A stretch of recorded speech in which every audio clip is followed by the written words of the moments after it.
Back my YouTube channel. મારી YouTube ચેનલમાં તમારા બધાનું સ્વાગત છે. આજે આપણે બનાવીશું ઉપમા.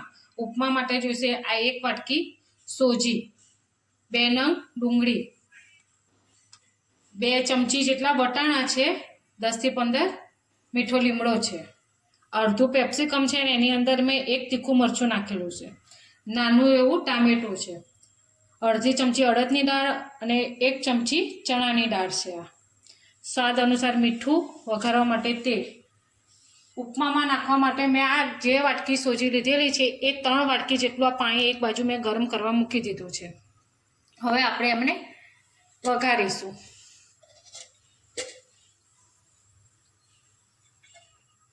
એના માટે આપણે આ 2 ચમચા તેલ લેશું. તેલ ગરમ થાય ત્યાં સુધી રાહ જોઈશું.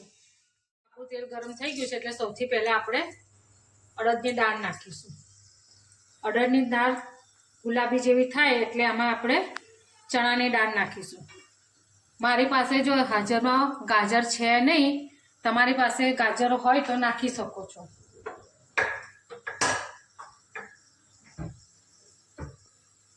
જો તમે મારી ચેનલમાં નવા હોય તો મને લાઈક કરજો, શેર કરજો અને સબસ્ક્રાઈબ કરજો, જેથી કરીને મને નવા નવા વિડીયો બનાવવાનો આનંદ આવે.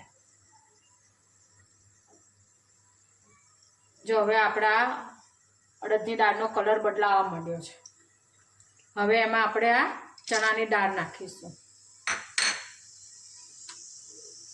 હવે એમાં આપણે અડધી ચમચી રાઈ નાખીશું. રાઈ ફૂટે એટલે એમાં આપણે હવે જો આપણી રાઈ ફૂટી ગઈ છે એમાં આપણે હવે આ લીમડો, ડુંગળી નાખીશું. હવે આમાં આપણે હવે આ ડુંગળી નાખી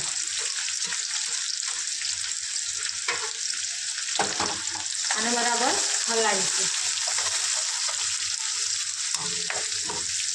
ડુંગળી ચડે ત્યાં સુધી આપણે આને રાખીશું.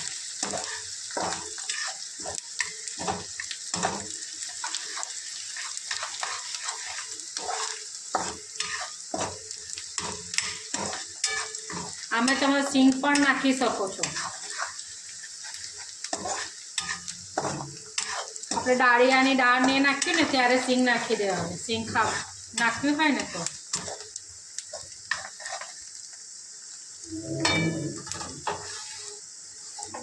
હવે જે આપણા વટાણા છે એ નાખી દેશું એટલે ડુંગળી જોડે આપણા વટાણા બરાબર ચડી જાય.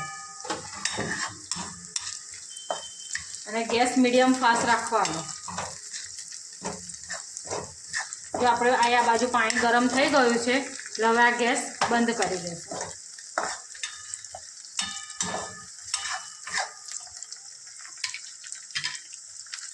જો આ વખતે સહેજ હળદર નાખી દેશું ને તો આપણા વટાણા છે, લીલા મરચાં છે એ બધું એકદમ લીલુંછમ રહે. તમને હળદર આમાં ના ફાવતી હોય તો ના પણ નાખાય. વ્હાઈટ કરવો હોય તો એટલું મીઠું યુઝ કરવાનું. હવે આપણે આમાં ડુંગળીનું ભાગનું મીઠું એડ કરી દઈશું. ડુંગળી અને વટાણા ચડે ત્યાં સુધી આપણે એને રહેવા દઈશું. જો આપણા ડુંગળી અને વટાણા સરસ ચડી ગયા છે. હવે ફાસ્ટ ગેસ કરીને એની અંદર આ મરચાં અને આ ટામેટાં એક સાથે અંદર નાખી દેવાના અને ફાસ્ટ ગેસે એને રહેવા દેવાના.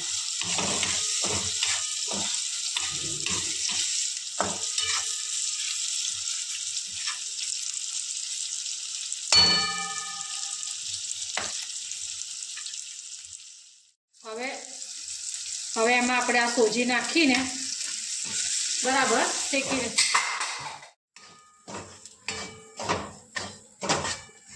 જો મારી સોજી છે ને શેકેલી છે એટલે મારે શેકવામાં વાર નહીં લાગે.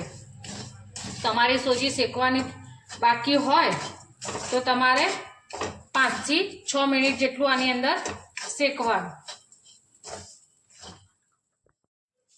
જો આપણી આ સોજી શેકાઈ ગઈ છે. આપણે મીઠા ડુંગળીના ભાગનું આપણે મીઠું નાખ્યું હતું. હવે આપણે આ સોજીના ભાગનું મીઠું નાખી દઈએ. જો આપણી સોજી બરાબર ફૂલી ગઈ છે. હવે એમાં આપણે આ ગરમ પાણી કરી રાખ્યું હતું મેં, એ હું હવે ઉમેરીશ. પાણી નાખતા જરા ધ્યાન રાખવાનું, કેમ કે એની વરાળથી આપણને ચોંટી જવાય. હવે શ્વાસ ગેસ કરીને એને હલાવવાનું. બધું જ પાણી સરસ રીતે પી જશે અને એકદમ છૂટીને એવી સરસ થશે.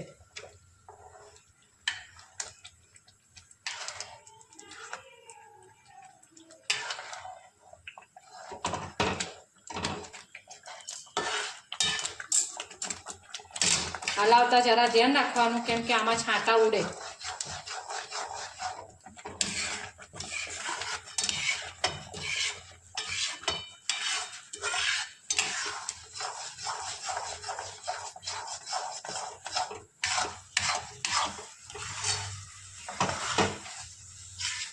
જો બધું જ પાણી પી ગઈ ને સોજી.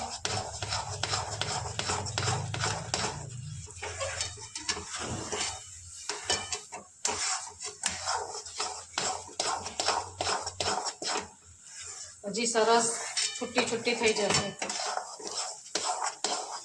જો તમારે કોઈને ઘરમાં આમ થોડી લૂઝ ફાવતી હોય તો આવી રીતે આ થઈને અત્યારે ગેસ બંધ કરી દેવાની. અને છૂટું ખાતા હોય તો એકાદ સેકન્ડ માટે રહેવા દેવાનું.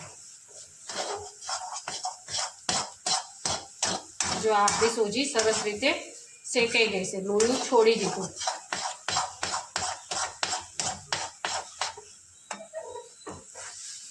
આપણો ઉપમા બનીને એકદમ રેડી છે.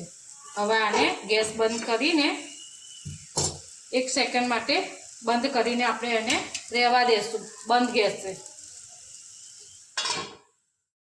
ઉપમા બનીને રેડી થઈ ગયો છે. મેં સર્વ કરી દીધો છે.